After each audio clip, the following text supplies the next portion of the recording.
Mr. Mwiruri to at least give us a sample question, essay question that we can meet in paper 3, that's question 2, that the Samaritan text. Most welcome, Mr. Mwiruri. Thank you, Mr. Matanda. So, we have looked at paper 3, and we say that it has 3 questions. The essay questions, that's what it's the essay paper. We have the creative question, and then we have the 2 questions from the set text and the optional text. So, just before we look at the question, just a brief understanding of what exactly is required when you are answering this question. Mr. Matanda broke it down very nicely and told us what is required. You need to have an introduction, what is required in the introduction. You need to have 4 paragraphs that cover the body, and then you have the conclusion. So the same thing is not going to be repeated. I'm not going to repeat, but I will now use whatever Mr. Matanda spoke about to answer the question that we'll be talking about. The question is going to be posted on the screen, and as I go through the systems of the question, we look, or you can actually go through it and we can see it. So we say that first and foremost, we have an introduction. So for us to understand the introduction, let me read the question that you are going to look at. Promotion of science and technology fair in schools can help curb social evils. Justify this statement with illustrations from the Samaritan. Understanding this question, or understanding essay questions, we need to know that there is usually 2 parts most of the times in essay questions. And we need to understand these 2 parts for us to answer the question comprehensively. So in our case here, we will have, you can actually see from the text the underlined important parts. That is promotion of science and technology fair. That's one part of the question that's very important for us to consider. And also, the other part that's important for us to comprehensively answer the question is curb social evils. So once we look at those important parts of that question, we can now very well explain and answer the question. And this question is answered using these 2 aspects of the these 2 parts of the question. We will have a full answer. So, introduction. Writing an introduction, there are several ways of writing an introduction. You can use an introduction that we have the introduction that we refer to as the general introduction. We have an introduction that we refer to as the contextualized introduction. Maybe just a bit of explanation. A contextualized introduction is whereby you give an example or you use the text. So in this case, you use the Samaritan. When I read, for example, from my example, I will use a contextualized introduction. A general introduction is whereby you basically use general things that are happening around us. And a disclaimer I would just want to put through is when you're using a general introduction, avoid, for lack of a better word, verbosity, whereby you find that someone says, in our society today, that statement is neither here nor there. It's basically just a lot of words, and it's telling the examiner that I probably don't have enough words. I'm just looking for words to make sure so don't go straight to the point. So if you're talking about a general introduction, go to the point. For example, you can say, if I'm using a general introduction in the Samaritan, technology has a place or has played a very important role in our country. You've gone straight to the point. You've mentioned something from the question. You're not playing around. So that's one, general introduction. Then we have paraphrasing, where you have, you basically restructure the question. And remember for what Mr. Matanda said, that you do not use the exact words from the question in your introduction. You will not score anything. So when you paraphrase, is basically you twist or you use synonyms and explain your understanding. Remember, you are not explaining terms. You are paraphrasing the question using your own words. The essence of the introduction is to show the examiner, you understand the question. And then you have the listing down of the points. Those are the ways you go about it. Now, each of these has its own advantages and disadvantages. We'll not go into the details of those. Hopefully, in the course of your interactions with your teachers, with the texts you come across, you can research on the disadvantages and the advantages, and each one has its own benefits. So for the case of the question here, I have decided to go with a contextualized introduction. So we can read the introduction. You can read it with me as it is posted on the screen. So question, I'll read the question. Promotion of science and technology fair in schools can help curb social evils. Justify this statement with illustrations from the Samaritan. So my introduction. The Samaritan is an app that helps root out corruption, bad leadership, and other vices in Maracas municipality. It is the winning innovation in that year's National Innovation Competition by Sagrada Secondary School students. I have captured both parts of the question. I have captured curbing of social evils, and I have captured promotion of science and technology fair. My introduction is complete, and I've only used evidence or examples from the text. You can also decide to use any of the other introductions and as you see it fit. So that's the introduction. Remember, again, what we discussed in the last session about paper 3, your introduction should be brief. So don't go beyond four sentences, 4 lines, 5 sentences. It's supposed to be very brief and captures the essence that you understand the text. Now, the body, I'm not going to, as you can see, I've not broken down the whole, but I've not written all the paragraphs, because all the paragraphs will follow a similar format. I've looked at one paragraph, and the body contains what you are told is, 1, the topic sentence. For us to understand the topic sentence, we can also refer to it as the situation. And the situation is basically a reference back to a question. So every time you're answering this question, always go back to the question. Promotion of science and technology fair in schools can help curb social evil. So my topic sentence that captures the situation is this one. The Samaritan helped in highlighting evils against the environment. That is the situation. And we can again see that it is capturing one part of the question. The Samaritan, I've already discussed that the Samaritan is an app designed by the students, because for my introduction I've already mentioned it. So I don't need to repeat, to remember the 450 word rule. Don't use too much words, don't narrate, because the only thing you need to show is that you understand what you're saying. The Samaritan helped in highlighting evils against the environment.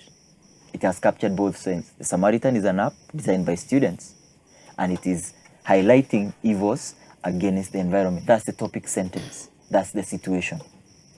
Once you have the situation, then you go to what we refer to as the background, the illustrations. So now give us illustrations or evidence that support this topic sentence.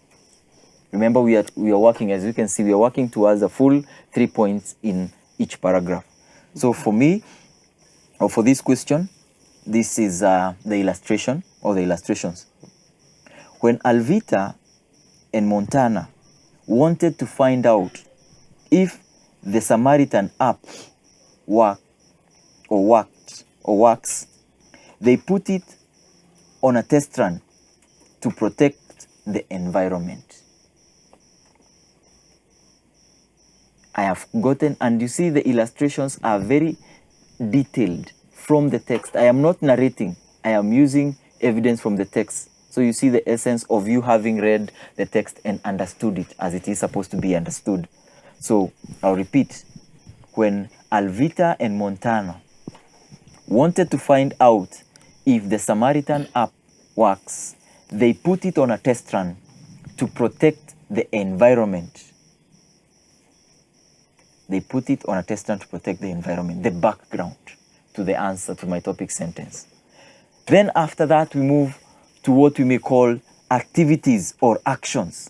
So you've given us the background of the topic sentence. So what activities, what actions resulted from this background? What can we see happening?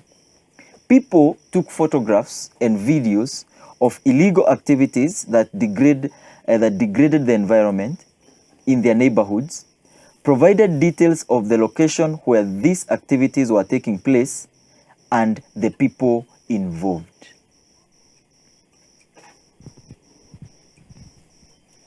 Simple, and you can see I'm getting the information. All this information is coming from the text, and I have specific details. I am not narrating. I am not using too many words. I have economy of words so that I am not going to exceed, but I am covering the details.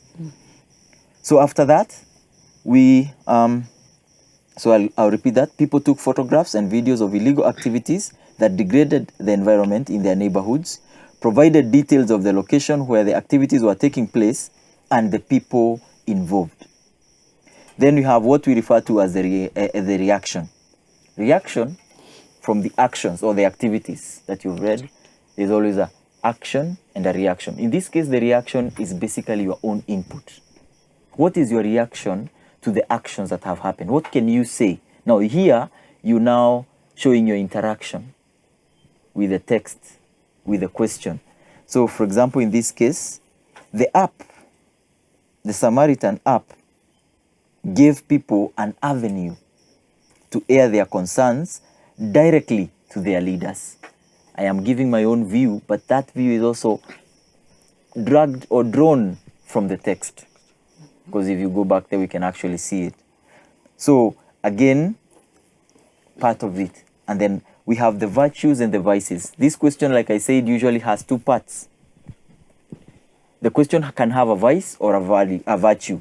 In our case here, we are talking about curbing social evils. So that's a vice. So you mention it. What are the virtues or the vices that we can identify? In my case here, I spoke about it. The Samaritan helps the citizen to work as watchdogs and also keep the officials responsible abreast with what is happening. So I have used a virtue in this case. A virtue that this app has helped the citizens be Samaritans. So that is it. So can you mention a virtue? Can you mention a vice? If you mention a virtue, then at the end of it, the last part of it that you're going to call the clincher, as Mr. Matanda called it, or I can simplify it and call it the outcome. If we mention a virtue, of course, the outcome will be a reward. We will mention a reward. If we mention a vice, we will talk about a punishment. That will be our clincher. That will be our outcome. So the outcome. So the outcome, the information was posted on the pigeonhole of the municipal department responsible for the environment on the app. And the department only needed or needs to log in to the app and check their pigeonhole to see what reports people are sending to them. So the reward for all this. So I can read this paragraph without breaking it down so that we see it together as it appears. So the Samaritan helped in highlighting evils against the environment. When Alvita and Montana wanted to find out if the Samaritan worked, they put it on a test run to protect the environment. People took photographs and videos of illegal activities that degraded the environment in their neighborhood, provided details of the location where the activities were taking place, and the people involved. The Samaritan app gave people an avenue to air their concerns directly to their leaders. This helped the citizens work as watchdogs and also keep the officials responsible abreast with what was happening.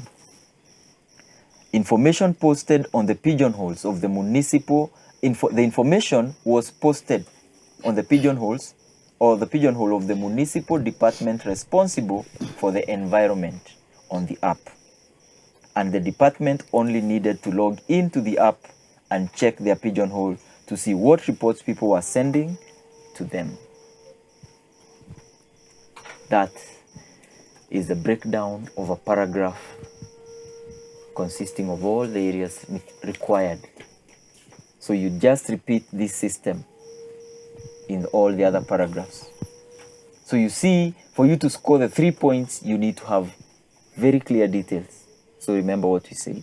Read the text. Have it at your fingertips. Then this becomes very easy to apply. So lastly, we have the conclusion.